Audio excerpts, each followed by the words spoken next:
ചില സാക്ഷി പറഞ്ഞുകൊണ്ട് ഞങ്ങൾ ഇന്ന വിഷയത്തിന് പ്രാർത്ഥിച്ചു ദൈവം തന്നു, ഇന്ന വിഷയം പ്രാർത്ഥിച്ചു ദൈവം തന്നു, ഞങ്ങൾ ഇന്ന വിഷയത്തിന് പ്രാർത്ഥിച്ചു ദൈവം ഞങ്ങൾക്ക് വേണ്ടി ചെയ്തു, ഞങ്ങൾ ചോദിച്ചതെല്ലാം ദൈവം തന്നു. അങ്ങനെ ചില ലിസ്റ്റ് എഴുതി വെച്ചിട്ടുണ്ട്.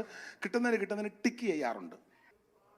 അപ്പൊ ചില പറയുന്ന ഞങ്ങൾ ചോദിച്ചതെല്ലാം ഞങ്ങളുടെ ദൈവം ഞങ്ങൾക്ക് തന്നു, ഞങ്ങൾ പ്രാർത്ഥിച്ചതിനെല്ലാം ദൈവം, ഇന്ന വണ്ടി, ഇന്ന വീട്, ഇന്ന വസ്തു, കല്യാണം, സാലറി, ജോലി, അങ്ങനെയൊക്കെ ഉണ്ടല്ലോ. നമ്മൾ വിശ്വാസം കണ്ടാൽ അത് കാണണം. പണ്ടൊക്കെ ഒരു ഉപദേശം ഉണ്ടായിരുന്നു, ഗർഭം ധരിക്കണമെന്ന്. പിന്നെ നമുക്കിപ്പോൾ ഒരു വണ്ടി വേണമെങ്കിൽ ആ വണ്ടിയുടെ ഏത് കമ്പനി, ഏത് മോഡല്, ഇന്ന കളറ്, നമ്മളപ്പോൾ അത് ഗർഭം ധരിച്ച് വിശ്വാസത്താൽ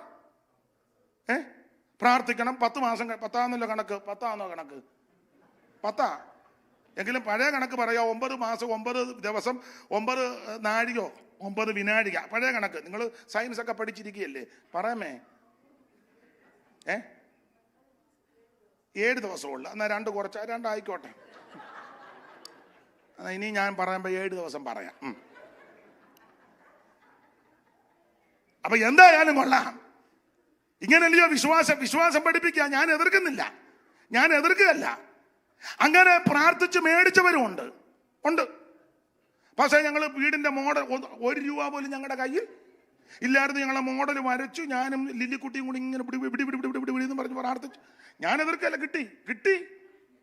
നമ്മളാ വീട്ടിന്റെ കയറി താമസത്തിന് പോവുകയും ചെയ്യാം. ഞാൻ എതിര് പറഞ്ഞതല്ല, നടന്നെന്ന്.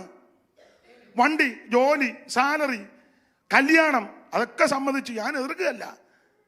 അതുകൊണ്ടാന്നല്ലേ പറഞ്ഞത്, സ്തോത്രം, ഞങ്ങൾ ചോദിച്ചതിനെല്ലാം ദൈവം ഞങ്ങൾക്ക് മറുപടി തന്നു. പക്ഷെ എനിക്ക് ഇങ്ങനത്തെ സാക്ഷ്യങ്ങൾ കേൾക്കുമ്പോൾ എനിക്ക് വെപ്രാളമാ. ഞങ്ങൾ ചോദിച്ചതിനെല്ലാം ദൈവം ഞങ്ങൾക്ക് മറുപടി തന്നെന്ന് ഉള്ള സാക്ഷ്യം കേൾക്കുമ്പോൾ എനിക്ക് വെപ്രാളം. ഇപ്പൊ അമ്മാമ്മ എന്നോട് ചോദിക്കുന്നില്ലെന്നേ ഉള്ളെങ്കിലും അകത്ത് ചിലപ്പോൾ ഒരു ചോദ്യം അങ്കുരിച്ച് കാണും. ഞങ്ങൾക്ക് ദൈവം ചെയ്ത വിടുതലുകളും ഞങ്ങൾ പ്രാർത്ഥിച്ച വിഷയത്തിന് ദൈവം ഞങ്ങൾക്ക് മറുപടി തന്നാൽ തനിക്ക് എന്നാ ഇത്ര വെപ്രാളമെന്ന്. അങ്ങനെ എന്നോട് ചോദിക്കത്തില്ലെങ്കിലും ആശയം ഉള്ളിൽ ഉദിച്ച് കാണുമെന്ന് എനിക്കറിയാം. കാരണം അമ്മാമ്മയുടെ നോട്ടം കാണുമ്പോൾ അറിയാം.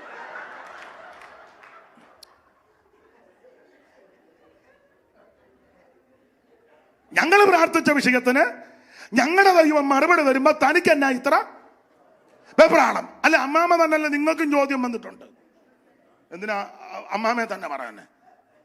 അല്ല, ഞങ്ങൾ ചോദിച്ച വിഷയത്തിനെല്ലാം ദൈവം ഞങ്ങൾക്ക് മറുപടി തന്നു എന്ന് കേൾക്കുമ്പോ എനിക്ക് വെപ്രാളം വരാൻ നിങ്ങളോടോ അവൻ ദൈവത്തോടോ അവൻ കിട്ടിയ വിഷയത്തിനോടുള്ള വൈരാഗ്യത്തോടല്ല. എനിക്ക് വെപ്രാളം വരാൻ കാരണം വേറൊരു വാക്യം എൻ്റെ അകത്തിരിക്കുന്നു. അതുകൊണ്ടാണ് എനിക്ക് വെപ്രാളം.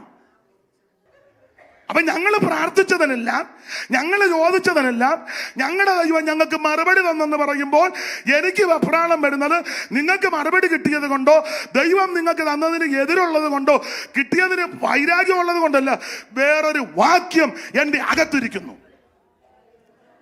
ഇപ്പൊ നിങ്ങൾക്ക് വീണ്ടും ഒരു ചോദ്യം, ഇങ്ങനെ വെപ്രാളപ്പെടുത്തുന്ന വാക്യം ഏതാ? ഒത്തിരി വാക്യമുണ്ട്. ഈ വിഷയത്തോട് ബന്ധപ്പെട്ടൊരു വാക്യം എന്നെ വെപ്രാളപ്പെടുത്താനുള്ള വാക്യം അമ്മാമ തന്നെ വായിര്. അവിടെ ഒന്നും അല്ലെന്ന് 106-ാം സങ്കീർത്തനം എടുക്ക്.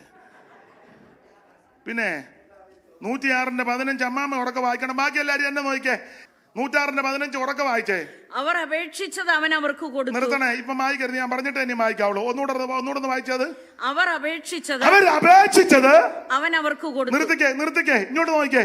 അവരപേക്ഷിച്ചത് അവൻ അവർക്ക് കൊടുത്തു. ചോദിച്ച വണ്ടി, ചോദിച്ച വീട്, ചോദിച്ച ജോലി, ചോദിച്ച സാലറി, കുഞ്ഞുങ്ങളുടെ കല്യാണം, അല്ല എതിരല്ല, ഇതൊക്കെ നല്ല കാര്യമാണ്, ആവശ്യമാ.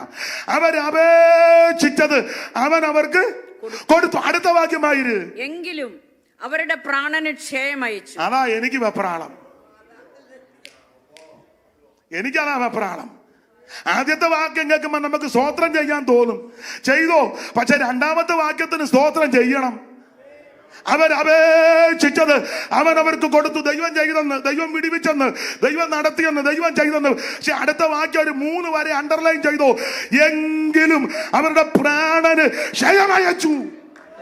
എന്നെ കേൾക്കുന്ന പ്രിയരെ, ഇന്ന് രാത്രി ദൈവവചനത്തിന്റെ വെളിച്ചത്തിൽ ഒരു ശുശ്രൂഷകൻ എന്നുള്ള നിലയിൽ എന്നെ ബഹുമാനിക്കുന്ന നിങ്ങളോടൊരു കാര്യം, ഒരു മുന്നറിയിപ്പ്. ഇംഗ്ലീഷിൽ വാണിങ്ങോ ഇരിക്കട്ടെ, ഒരു ഇംഗ്ലീഷ് ഇന്ന് രാത്രി ഒരു വാണിംഗ് തരിക.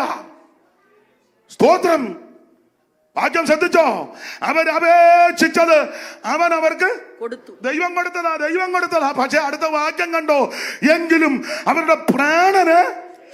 എന്നെ കേൾക്കുന്ന പ്രിയരെ, ഒരു കാര്യം പറയാം, നീ പ്രാർത്ഥിച്ചതിനെല്ലാം മറുപടി കിട്ടിയില്ലെങ്കിലും നിന്റെ പ്രാണൻ ക്ഷയിക്കാത്തതാ നല്ലത്. നീ ചോദിച്ചതിനെല്ലാം മറുപടി കിട്ടിയില്ലെങ്കിലും, നീ ലിസ്റ്റിട്ടതിനെല്ലാം വിടുതല കിട്ടിയില്ലെങ്കിലും നിന്റെ പ്രാണൻ ക്ഷയിക്കാത്തതാ നല്ലത്. നിന്റെ പ്രാണന് ഹാനി വരരുത്, നിന്റെ പ്രാണന് കുഴപ്പമുണ്ടാകരുത്. പ്രാണൻ ക്ഷയിക്കാത്തതാ നല്ലത്. ഇന്ന് രാത്രി വചനത്തിന്റെ ശക്തി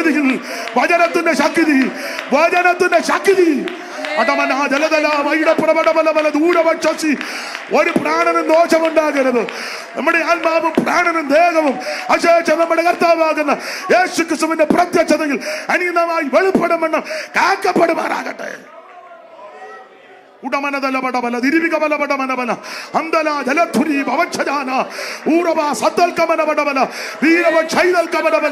ഇന്ന് രാത്രി ദൈവത്തോട് പ്രാർത്ഥിക്ക്, ദൈവത്തോട് അപേക്ഷിക്ക്.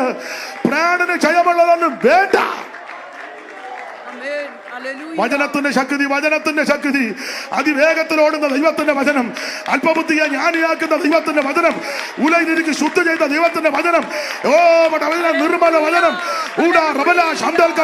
അതിവേഗത്തിലോടുന്ന ദൈവത്തിന്റെ വചനം, എന്റെ വായിൽ നിന്ന് പുറപ്പെടുന്ന എന്റെ വചനം വെറുതെ എന്റെ അടുക്ക വരത്തില്ല. അയച്ച കാര്യം സാധിപ്പിക്കും, ഇഷ്ടമല്ലത് നിവർത്തിക്കും. ഇന്ന് രാത്രിയിൽ ഹല്ലേലൂയ. അവരപേക്ഷിച്ചത് അവനവർക്ക് കൊടുത്തു. നല്ല സാക്ഷ്യമാണ്, അടുത്ത വാക്യമാണ്. എങ്കിലും അവരുടെ പ്രാണന് ക്ഷയമയച്ചു.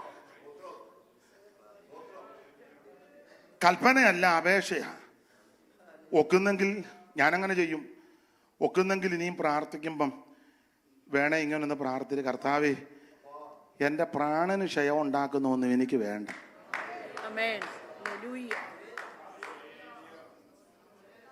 എന്റെ പ്രാണന് ഹാനി വരുത്തുന്ന ഒന്നും അങ്ങനെ പ്രാർത്ഥിക്കും.